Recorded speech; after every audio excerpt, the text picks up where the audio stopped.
Hi. My name is Lena.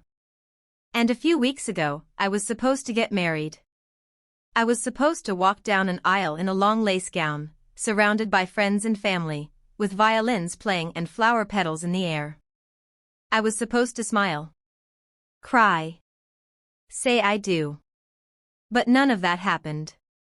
Because I made a mistake. A terrible one. Or maybe several. And I'm not here to ask for pity. I'm here to tell you the truth. Because maybe someone, somewhere, needs to hear what happens when you try to live two lives. I met Nathan 3 years ago in the most boring way possible. I spilled my coffee on his sketchbook in a quiet bookstore in downtown Seattle. He was calm. Way too calm for someone whose entire blueprint had just been ruined with soy latte. But he looked up at me with those steady eyes and said, "It's okay. I hated that design anyway." That was Nathan. Solid. Safe. Thoughtful. The kind of man who makes you believe that real love is possible. And for a long time, I believed it too. We built a life together. Bought a dog. Cooked Sunday dinners. He even let me paint in the living room, even when the smell of oils made him gag. Everyone thought we were perfect. And maybe we were. On the outside. But the inside?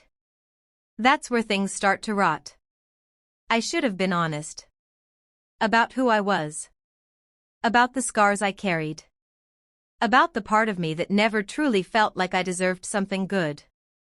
Instead, I started hiding. First, it was little things. Working late when I wasn't. Turning my phone face down when Nathan walked into the room. Saying I was tired when I just didn't want to talk. And then came Miles. But I won't talk about Miles yet. Not now. Not in this part of the story. Because if I do, you'll judge me before you hear everything else. Let me take you back to the week before the wedding. The week where everything looked beautiful. But felt wrong. We were staying at this gorgeous old mountain house Nathan's family rented in Colorado. It had this wraparound porch and the kind of silence you don't get in the city. At night, you could hear the wind in the trees. During the day, birds you didn't know existed would land right on the railing. It was peaceful. Too peaceful. I kept waking up at 3 a.m. Heart pounding. Not from joy. From something else. Something I couldn't name. Nathan would turn over in bed and smile at me like everything was perfect. And I would smile back. I hated myself for it. One morning, I went for a walk in the woods behind the house. I needed to clear my head. It was 6 a.m., fog still hanging low between the trees, and I could hear my own footsteps like whispers in the wet grass. I sat on a rock and pulled out my phone. Opened a message thread. Paused. Then typed. I don't know if I can go through with this. But I didn't hit send. I stared at it for a long time, then locked the screen. Later that day, I laughed at cake tastings. I picked flowers for the bouquet. I tried on the dress again, that long ivory thing with the delicate sleeves. Everyone said I looked like a princess. But I felt like an imposter. There's something strange that happens when you're lying to someone who truly loves you. It's not guilt, exactly. It's shame. Because you realize you don't just risk hurting them, you risk breaking something pure. And when you've never had anything pure in your life, you hold it like it's glass. But I already saw the cracks forming. And I knew. I knew they were my fault. I didn't tell Nathan about the call I missed that night. Or about the strange look his aunt gave me when I came back from town. Or how my phone buzzed when I was in the bathroom and I held my breath, hoping he wouldn't pick it up. It's hard to explain the kind of panic that lives under your skin when you're living a lie. Like every silence is loaded. Every glance is a question. Every moment could be the one where the truth slips through the cracks. But maybe Maybe I wanted to get caught. Because deep down, I think I knew that I didn't deserve what Nathan was offering me. Not with everything I'd hidden. Not with what I was still hiding. And now, sitting here, telling this story to strangers, I ask myself, what would have happened if I had told him the truth right then? Would he have forgiven me? Would we still be together? Or would the truth have only broken him faster? I guess I'll never know. Because the truth didn't come out that night. It came out the next day. Studio microphone to the viewers. Have you ever kept something from someone just to protect them? Is it better to confess early and risk it all, or wait and see how far the lie can carry you? What would you do if you had a secret that could destroy everything you love? Format: female narration, confessional, emotional, intimate. Studio microphone. Before I tell you about the wedding day that never happened, I need to tell you about him. Miles. Even saying his name now feels dangerous. Like opening a door I promised myself I'd keep closed. But if I'm going to tell you the truth, all of it, then I can't leave Miles out of it. Because he wasn't just part of what happened. He was the reason it all began to fall apart. Miles was Nathan's best friend. Yes. You heard me right. They grew up together. Played soccer in high school. Went to the same college. Miles was the wild one. The one with tattoos, reckless charm, and a camera always hanging from his neck. He was spontaneous, chaotic. But he made people feel seen. And maybe that's what got me. Because somewhere along the way, I stopped feeling seen. Nathan was always busy. I understood it, he's an architect, deadlines rule his life. But sometimes it felt like I was dating a calendar. Always rescheduling. Always distracted. And I was lonely. Miles and I first reconnected during our engagement party. Yes. Engagement. I'd met him before, briefly, but that night he walked in, late as always, and when he smiled at me, it wasn't just friendly. It was like he knew something about me I hadn't told anyone. The party was crowded, loud. Everyone was drinking champagne and laughing. Nathan was off talking about some foundation issue in a client's kitchen remodel. And there I was, alone, again, until Miles appeared beside me. He leaned in and said, "You look like you'd rather be anywhere else." I laughed. He wasn't wrong. That night, we talked for an hour. Then 2. And suddenly I realized I hadn't checked my phone once. I hadn't looked for Nathan. I hadn't even remembered the ring on my finger. I should have stopped it there. Drawn a line. Built a wall. But I didn't. And you want to know the worst part? I wanted to keep talking to him. Because with Miles, I felt alive. We didn't start with anything physical. It was conversations. Coffee meetups I didn't tell Nathan about.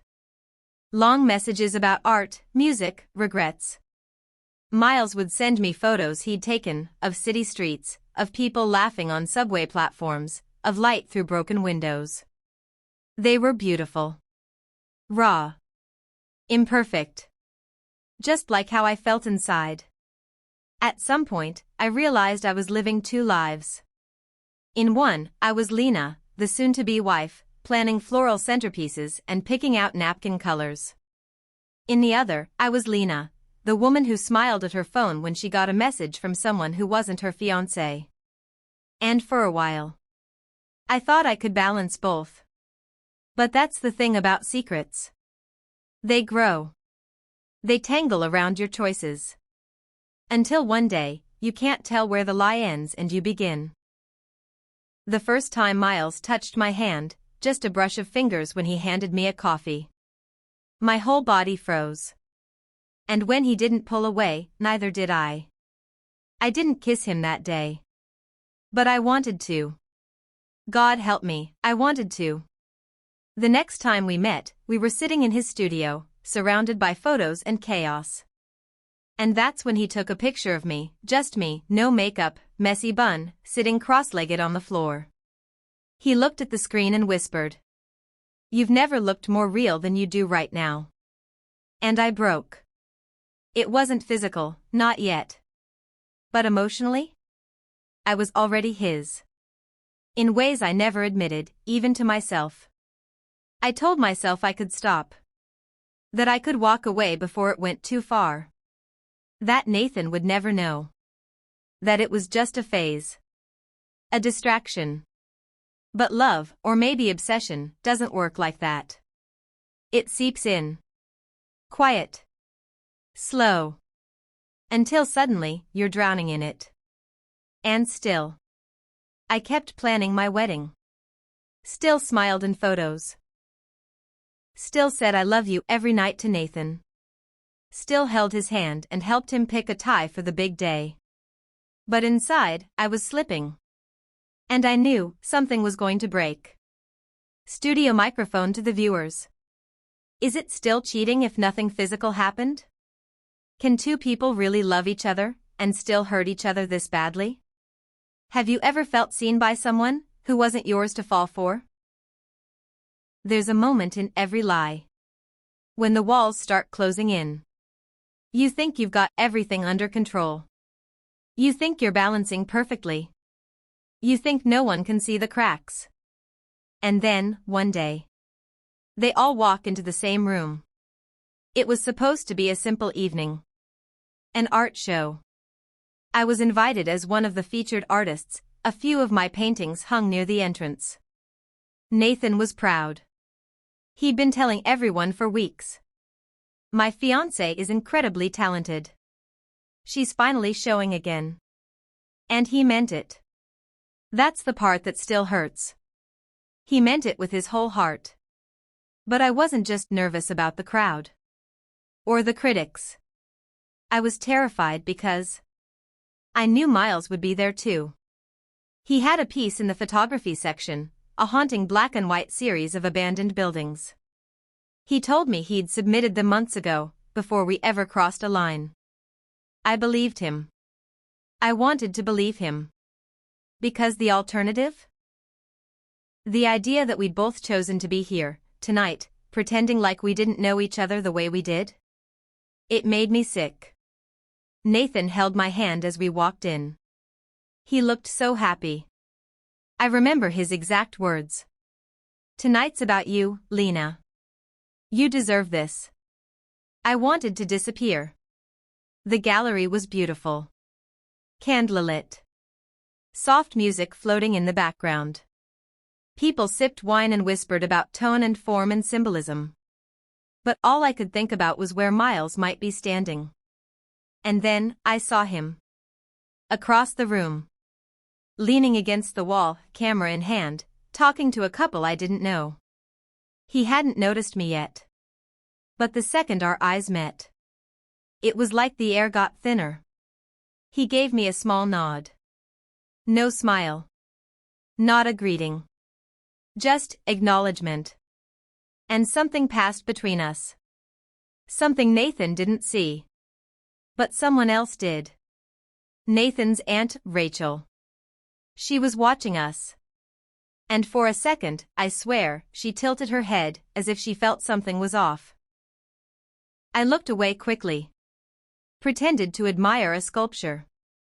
My heart was pounding like it was trying to break through my ribs. The night blurred after that. I gave fake smiles. Answered polite questions.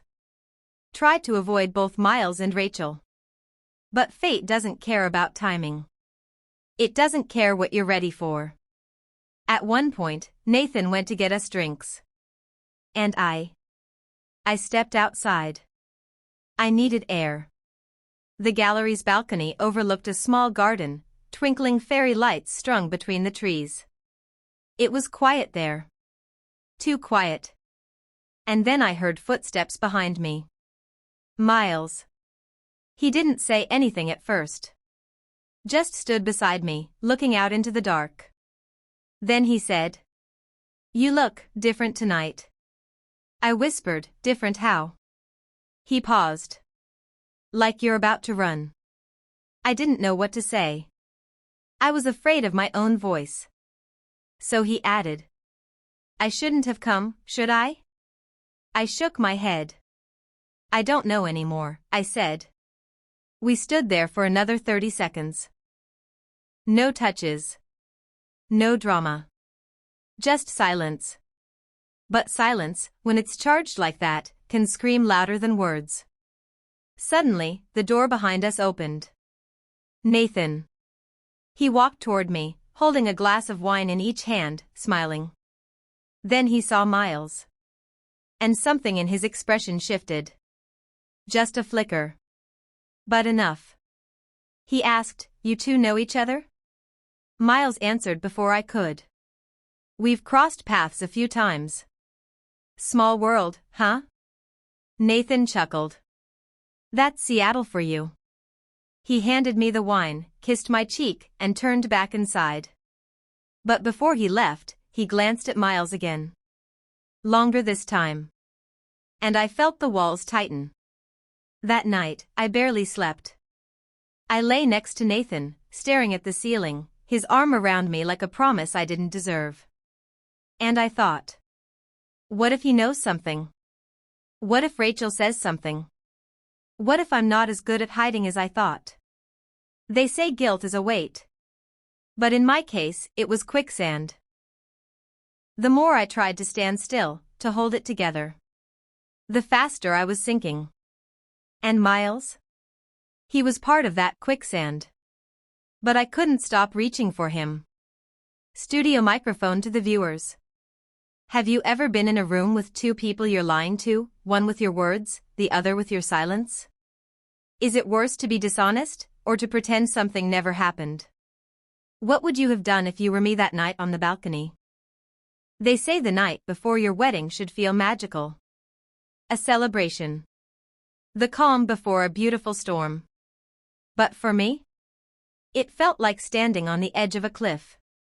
Holding my breath. Waiting to fall. The rehearsal dinner was lovely. Nathan's parents rented out a rooftop restaurant, fairy lights, jazz band, champagne that never stopped flowing. His mother gave a speech. His father toasted to loyalty, to forever. People clapped. Laughed. Cried. And I smiled through it all. As if I wasn't hiding a secret that could burn everything to the ground. I kept scanning the room, even though I knew Miles wouldn't be there. He had told me weeks ago that he wouldn't come to the wedding. It would be wrong, he'd said. It would hurt both of us. And yet, not seeing him made it worse. Because I didn't just miss him. I needed him. Like some pathetic, half-broken thing. That night, I realized. I wasn't in love with Miles. I was addicted to the way he made me forget who I was becoming. Later that evening, after all the speeches and hugs and wine, I stood alone on the balcony of the suite Nathan and I were staying in. My dress still smelled like roses. My hands were trembling. That's when Nathan came outside. He looked at me. Noticed my shivering. Wrapped his coat around my shoulders. You okay? He asked. I nodded. Lied again. Said I was tired.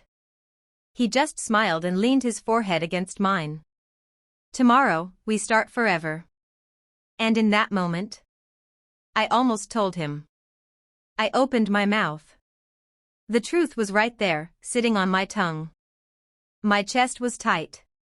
My vision blurred. And then, I chickened out. I said, I can't wait to marry you. He pulled me close. Held me so tight, like he was trying to protect me from the world. But the truth is, I was the danger. Not the world. Me. That night, I didn't sleep. I lay in bed next to him, listening to his steady breath. And I imagined all the ways this could end. I saw Nathan finding out, years later, and hating me. I saw Rachel whispering suspicions. I saw Miles showing up at the ceremony, saying something, ruining everything. But the worst image? Was me, still married, still pretending. Never really free. Morning came. Sunlight poured through the windows. Birds sang. The world kept turning. And I got up. Put on my dress. Let the makeup artist hide the exhaustion in my eyes. And walked toward a life I wasn't sure I deserved. But here's the twist. Right before I stepped into the car that would take me to the venue, I got a message. Not from Miles. Not from Rachel. But from someone I didn't expect. It simply read, "You sure this is what you want?" No name. No context. But I knew. I knew it was from him. Miles. I froze. My bridesmaid was calling me, yelling we were late. And I deleted the message. Didn't answer. I told myself it was a goodbye. That I was choosing the safe, good, right life. But even as I got into the car, my heart was pounding so loud, it drowned out the engine. Studio microphone to the viewers. Have you ever been too far in to back out, even when you knew it wasn't right? Is it braver to tell the truth, or to live with the lie? What would you have done if you were me that night? The morning of my wedding, everything felt unreal. The kind of beauty that almost felt fake. Sunlight. Flowers. Music playing from hidden speakers. My friends giggling. My mother crying softly. And me, smiling in the mirror like I was already gone. I remember the moment I stepped into my dress. It fit like a dream, silk, delicate lace, ivory buttons down the back. Everyone said I looked like a princess. But I didn't feel royal. I felt like a thief. Stealing a future I wasn't sure I'd earned. The ceremony was set outdoors, in the vineyard just outside the estate. Rows of white chairs. Rose petals scattered down the aisle. Guests sipping champagne. Nathan waiting at the altar in a navy blue suit, looking like everything I could ever want. If I didn't already want something else. And then, it happened. I was halfway down the aisle, arm in arm with my father. The music playing. Cameras flashing. People turning to watch me. And I saw him. Standing at the very back. Behind the guests. Behind the photographers. Miles. He wasn't dressed like a guest. Just jeans. A dark jacket. Sunglasses hiding his eyes. But I knew it was him. He didn't wave. Didn't smile. He just stood there. Still. Watching. Like a storm waiting to start. My heart slammed against my ribs. Everything went fuzzy. I stumbled only slightly, but enough that my father squeezed my hand. "You okay?" he whispered. Yes, I lied again. I kept walking. Because that's what you do, right? You keep walking. Even when your soul is screaming at you to turn around. I locked eyes with Nathan. His face was full of love. And mine? Full of fear. The ceremony began. Words were said. Vows spoken. Hands held. But I didn't hear a word. I was somewhere else.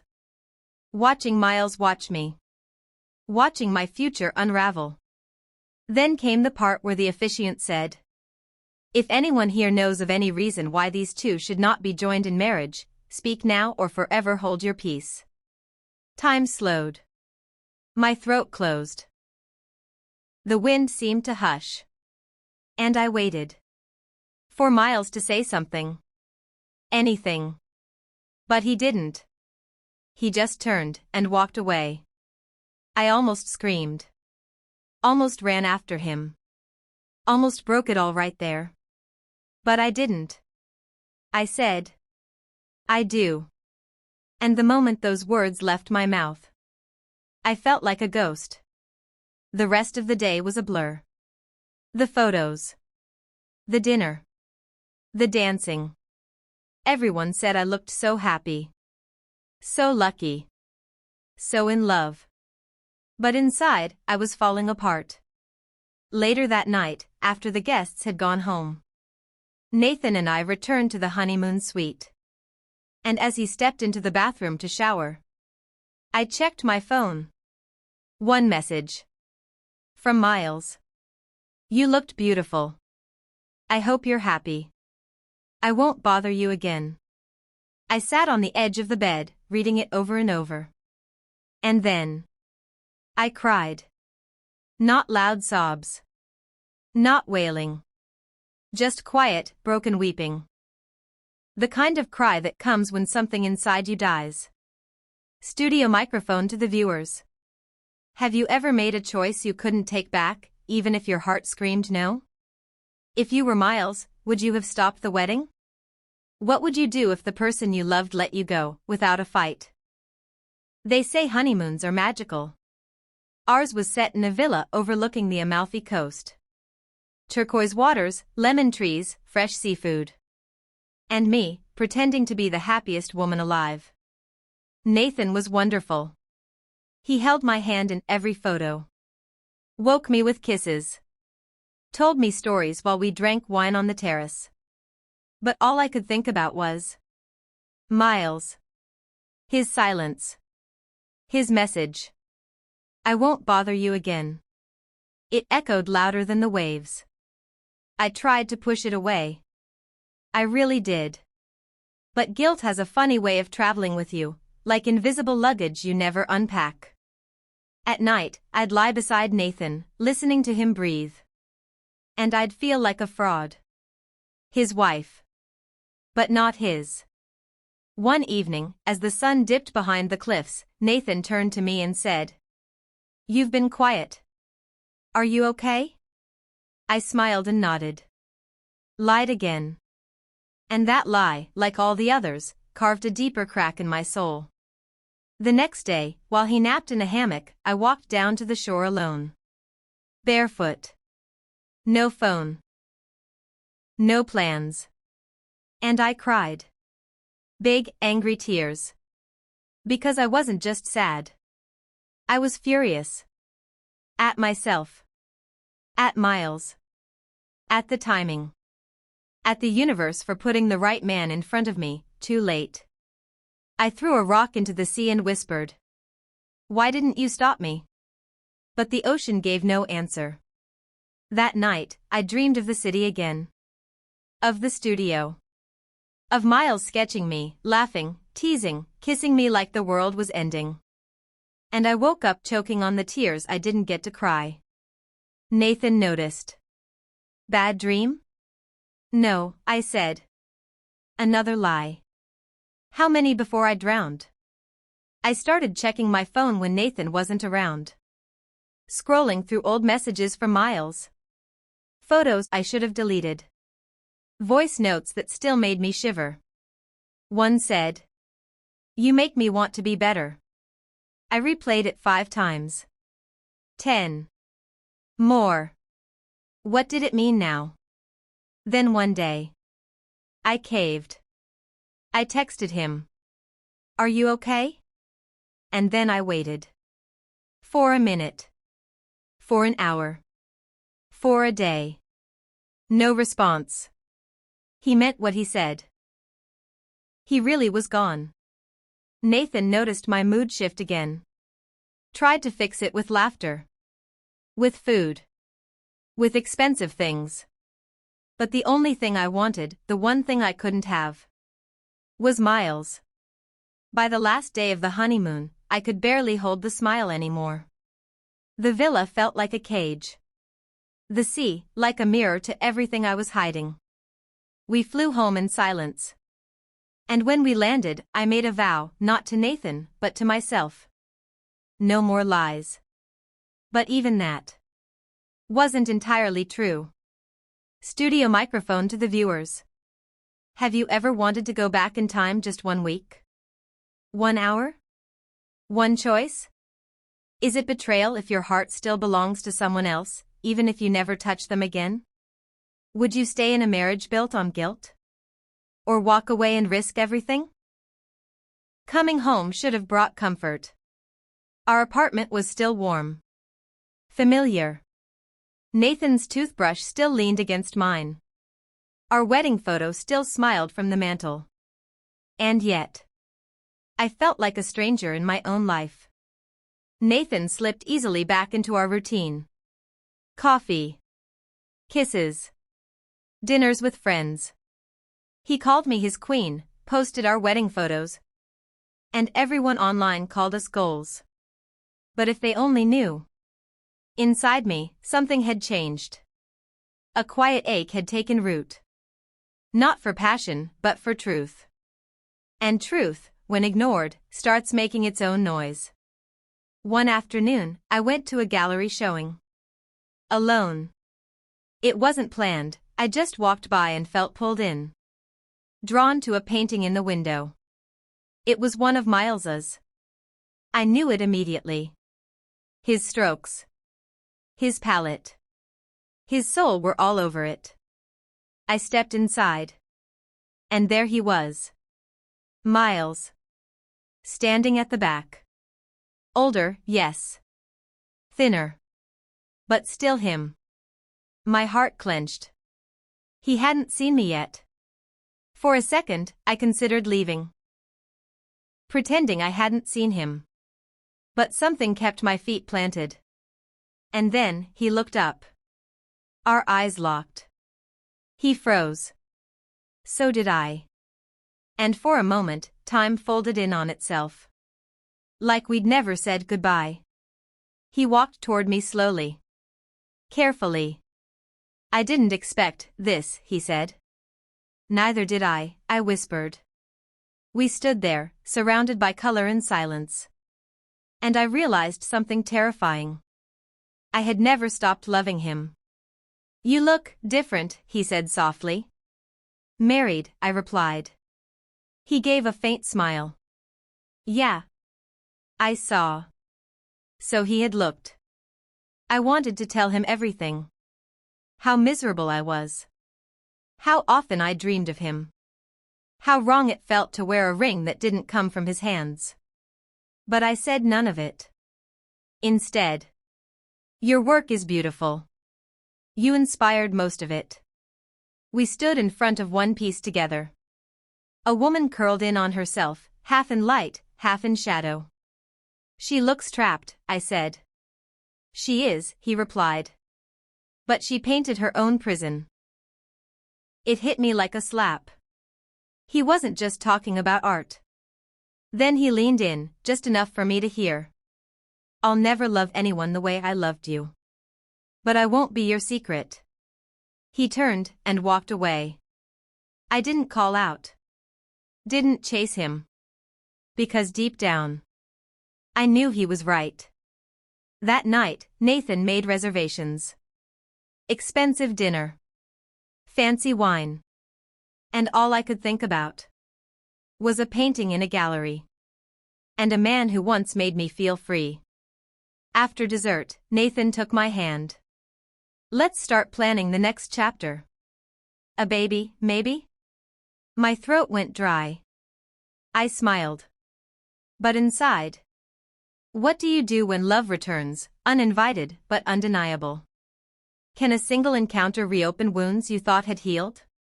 If you were me, would you run toward the man who sees your truth, or stay in the life you built from lies? You know when a storm is coming. Even if the sky looks clear. Your body feels it. Like something deep inside knows. Peace is about to be shattered. That's how I felt the morning I made my choice. Nathan was still asleep. Peaceful. Innocent. He trusted me. Too much. I looked at my reflection. A woman who had everything she thought she wanted. A beautiful apartment. A husband who loved her. A life many would envy. But I had built it on a cracked foundation. And now, it was beginning to crumble. I wrote Nathan a letter. No texts. No calls. No explanations I could whisper through tears. Just truth. I loved you. Maybe I still do. But I've loved someone else longer. And deeper than I ever admitted. You deserve someone who doesn't dream of another name when you kiss her goodnight. I left the key on the counter. And walked out. I didn't go to Miles right away. No dramatic reunion. No airport scene. Just space. I had to reclaim myself first. Because that's what I'd given away in all those lies. Days turned to weeks. I heard nothing from Miles. Until one rainy Tuesday. A package arrived. No note. Just a single painting. It was me. Sitting at a window. Hair loose. Eyes forward. Light breaking across my face. The name of the piece? Finally. I cried. Because I knew what it meant. He'd forgiven me. He still saw me. And more importantly, he believed I had finally chosen me. Eventually. We met again. No begging. No drama. Just two people, older now. But ready. People say endings are sad. But I don't agree. Sometimes, endings are the bravest things we ever do. Because they give us permission to begin again. This time, without pretending. Studio microphone to the viewers. Have you ever had to choose between comfort and truth? Can a love born in the shadows survive in the light? What would you have done, if you were me? Red Heart Fire, thank you for staying through all 8 parts. If this story made you feel seen, angry, or understood, drop a comment below. Tell me your truth. And if you want more stories like this one,